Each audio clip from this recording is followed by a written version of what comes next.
کہ پرائیویسی ہوتی ہے، اس وقت تو آپ آئین کے آرٹیکل کا بھی حوالہ دیتے تھے، اس وقت آپ مخالفین پہ الزام تراشی کرتے تھے. اب ویڈیوز اور آڈیوز کی بھرمار ہے اور آپ اس طریقے سے سیاست کو چلانا چاہتے ہیں. آپ چودھری پرویز الہی کی بھی آڈیو چلانا چاہتے ہیں اور بتانا چاہتے ہیں کہ عدلیہ کو مینج کیا جا رہا ہے. جب آپ کے فیصلے ہوتے تھے، جب حمزہ شہباز اور سلیمان شہباز عدالت میں جائے بغیر حفاظتی ضمانت لے لیتے تھے، تب آپ کے اوپر امپلیمنٹ قانون کا کسی اور طریقے سے ہوتا تھا. اب آپ یہ کہتے ہیں کہ ٹانگ پر پلستر چڑھایا اور گھر بیٹھ گیا. آپ جتنے مرضی الزامات لگانا چاہتے ہیں لگائیے، مخالفین کو دبانا چاہتے ہیں دبائیے، عوام کو دبانے سے گریز کیجئے. عوام کے اوپر جس حد تک آپ نے عذاب کو مسلط کر دیا ہے، عوام آپ سے روگردانی کرتے ہوئے انہی کے ساتھ بیٹھیں گے. آپ نے پاکستان تحریک انصاف کی کمپین چلائی، آپ ہی ضمنی انتخاب سے بھاگنے والے ہیں، آپ ہی 90 دنوں کے انتخاب سے بھاگنے والے ہیں اور ایک نیا نیریٹو بنائیں گے کہ ضمنی انتخاب میں اس لیے نہیں گئے کہ ملک اس وقت انتخابات کا متحمل نہیں ہو سکتا. آپ ہی نیریٹو بنانا چاہتے ہیں کہ ضمنی انتخاب میں اس لیے نہیں گئے کہ ہم یہ بتا سکیں گے کہ ہم نہیں گئے، انہی وجوہات کی بنیاد پہ ٹرن آؤٹ کم آیا. آپ کس طریقے سے لوگوں کو دبا رہے ہیں. یہاں پہ چودھری پرویز الہی کو جب آپ نے ساتھ ملانا تھا، اس وقت بھی چودھری پرویز الہی کا فرنٹ مین محمد خان بھٹی ہوا کرتا تھا. اس وقت چودھری پرویز الہی آپ کو مسیحا دکھائی دیتا تھا. اس وقت چودھری پرویز الہی آپ کو اپنے وزیر اعلیٰ کا امیدوار دکھائی دیتا تھا. اس وقت آپ کو پرانے رشتہ داری اور پرانی قرابتداری بھی یاد آ رہی تھی. اب جب اس نے آپ سے منہ موڑا تو آپ کو محمد خان بھٹی فرا گوگی سے بڑا پنجاب کے اندر غبن کرنے والا شخص دکھائی دینے لگا. میں نے اپنے کل کے ولاگ میں پوری تفصیل بیان کی ہے کہ ایک وزیر ایسا تھا کہ جس نے پنجاب کے اندر 27 ٹھیکوں کے اجرا کے بعد ری ٹینڈرنگ کی اور 4% کم پہ ری ٹینڈرنگ کی، 87 کروڑ روپیہ بچایا، ملکی خزانے میں داخل کیا. اور وہی وزیر تھا جس نے 8 ایکسین کو او ایس ڈی کیا. لیکن یہاں پر ایکسین مافیا بہت بڑا ہے. مجھے ان شخصیات کے نام بھی یاد ہیں جن کا تعلق پاکستان تحریک انصاف سے بھی ہے، جن کا تعلق دیگر جماعتوں سے بھی ہے، جن کا تعلق اداروں سے بھی ہے، جنہوں نے ایک ایکسین کو لگوانے کے لیے اس وزیر کے اوپر دباؤ ڈالا، لیکن اس وزیر نے نہیں لگایا. 5 کروڑ کی آفر کی گئی، پھر بھی نہیں لگایا گیا. لیکن نگران حکومت کے 6 دنوں کے اندر وہ ایکسین اتنا پاورفل تھا کہ وہ آیا اور مسند پہ بیٹھ گیا. بتائیے کہ کیا اس طریقے سے سسٹم کو چلائیں گے؟ کیا ایکسین جو کہتے ہیں کہ یہ میرے باپ کا علاقہ ہے، کیا ان سے آپ ٹھیکوں کی منظوری کروائیں گے؟ کیا اس طریقے سے ترقیاتی منصوبوں کو چلائیں گے؟ کیا کسی ایک ادارے کی جانب سے اسی علی افضل شاہی کے دیے گئے منصوبے جو 22 سے 24% کم پہ تھے ان کی ٹیسٹنگ نہیں کروائی گئی؟ پھر وہ ایز پر سٹینڈرڈ بھی نکلے. پھر یہ کہا گیا کہ محمد خان بھٹی کے گھر میں ایک ایکسین جاتا تھا اور ٹرانسفر پوسٹنگ کے حوالے سے رشوت کے پیسے دیتا تھا. اس نے علی افضل شاہی اور مونس الہی کو وہاں پہ بیٹھے ہوئے دیکھا تو یہ ثابت کرنے کی کوشش کی گئی کہ رشوت کے پیسے محمد خان بھٹی سے ہوتے ہوئے مونس الہی اور علی افضل شاہی تک بھی جاتے رہے. کیا اس طریقے سے عدلیہ کو دبائیں گے؟ کیا اس طریقے سے فریمنگ کریں گے؟ کیا اس طریقے سے اپنی سیاست کو چلائیں گے؟ ماضی کو کیا آپ بھول چکے ہیں؟ ماضی کے اندر آپ کی جب حکومت آئی تو آپ نے یہ کہا کہ شہباز سپیڈ ملاحظہ کیجئے گا.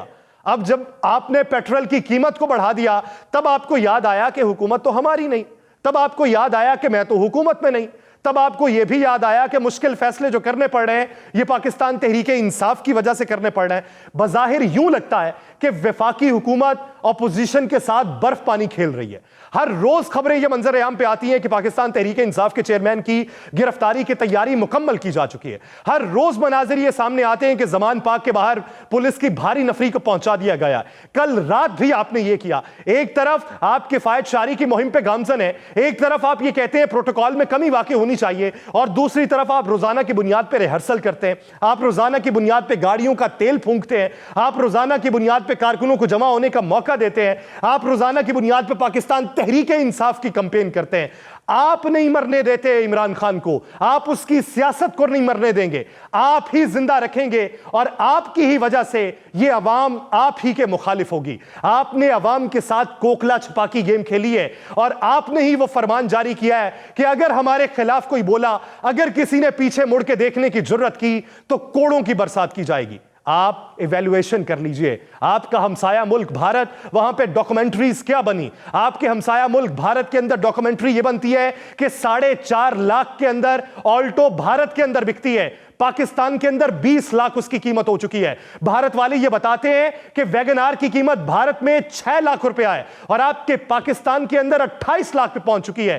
بھارت میں بتایا جاتا ہے کہ ڈالر کی قیمت 85 روپے میں ہے اور پاکستان کے اندر 270 روپے میں بھی نہیں ملتا. ایل سیز آپ نہ کھولیں, ملکی معیشت کا بیڑا غرق آپ نے کر دیا. آپ پاکستان کے اندر معیشت کو بہتر کرنے کے دعوے دار ہوئے اور آپ نے ہی آئی ایم ایف سے وہ ڈیل کی کہ جس سے عوام کی جیبوں سے آپ نے مجموعی طور پہ 2000 ارب روپیہ نکلوانا ہے. آپ یہ کہتے ہیں کہ 1 خرب 70 ارب روپے کا منی بجٹ آیا, تو یہ بھی بتائیے کہ 3 خرب 40 ارب کی آپ نے سبسڈی کو ختم کر دیا.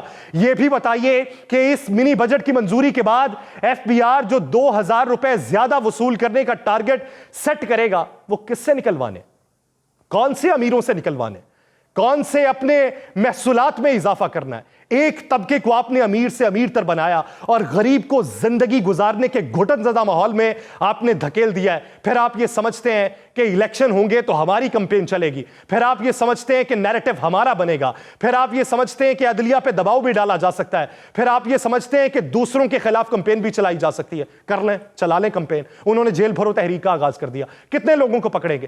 اگر شیخ رشید کے اوپر مقدمہ اتنا ہی سخت تھا, موقف آپ کا اتنا ہی مضبوط تھا, تو پھر بیل کیسے ہوئی؟ بتائیے نا. بتائیے کہ ڈاکٹر شہباز گل کیسے چھوٹ گیا, اعظم سواتی کیسے چھوٹ گیا, آپ نے عثمان ڈار کے اوپر مقدمہ کیا, وہ کیسے باہر آئے گا؟ اب آپ نے آ کے اعجاز الحق کے اوپر مقدمہ کر دیا, ایف آئی اے میں طلبی ہو گئی اور آپ یہ کہتے ہیں کہ 1.8 ارب اس کی آمدن سے زائد اثاثہ جات ہے. شیخ رشید کے اوپر بھی مقدمہ کیا, عثمان ڈار پہ بھی کیا, علی افضل سائی پہ بھی کیا, دیگر افراد پہ بھی کر لیں گے. اب ان لوگوں کو توڑنے کی کوشش کی جا رہی ہے جو پی ٹی آئی کے ساتھ کھڑے رہے. آپ یہ بتائیں کہ جن کو پہلے آپ نے توڑا کتنے آپ سے راضی ہیں؟ آپ ایم کیو ایم کو راضی کرنے گئے کہ ضمنی انتخاب سے بائیکاٹ کر لیں, ایم کیو ایم نے منہ پہ تمانچہ مارا ہے آپ کے. آپ یہ کہتے ہیں کہ کوئی عدلیہ کے منہ پہ تمانچہ مار رہا ہے, آپ آڈیو لیک کر کے عدلیہ کے منہ پہ تمانچے مار رہے ہیں. آپ عدالت کی حکمرانی نہیں یہاں پہ ثابت ہونا چاہتے, آپ ہی آئین و قانون کے مخالف ہیں. آئین و قانون کی پاسداری کرنی ہے, ایک شہری کا احترام کرنا شروع کر دیں, اپنے کارکن کا احترام شروع کر دیں. آپ کو پتہ چل جائے گا سلام عقیدت کون پیش کرتا ہے, آپ کو پتہ چل جائے گا دل کے ساتھ آپ کے ساتھ کون ہے. نہیں تو وہ وقت آئے گا جب آپ پہ انڈوں کی بارش ہوگی تو آپ دیکھیں گے کہ یہ کارکن تو کل میرے ساتھ تھا, یہ آج میرے مخالف کیسے ہو گیا. اگر لوگوں کو ساتھ میں لانا ہے تو دلوں سے ساتھ میں لائیے, پیسوں سے ساتھ کسی کو بھی ملایا جا سکتا ہے. امریکہ بہادر کو ساتھ میں لا لیں, آپ ان کی ایما کے اوپر یہاں پہ اقدامات اٹھائیں, ساتھ مل جائیں گے. لیکن دل سے جو واسطہ ہوتا ہے وہ زبان سے نہ ہی دوسرے اقدامات سے ہو سکتا ہے. اس کے لیے بہتری کے امکانات روشن کرنے کی ضرورت ہے. مجھے دیجیے اجازت, اللہ نگہبان.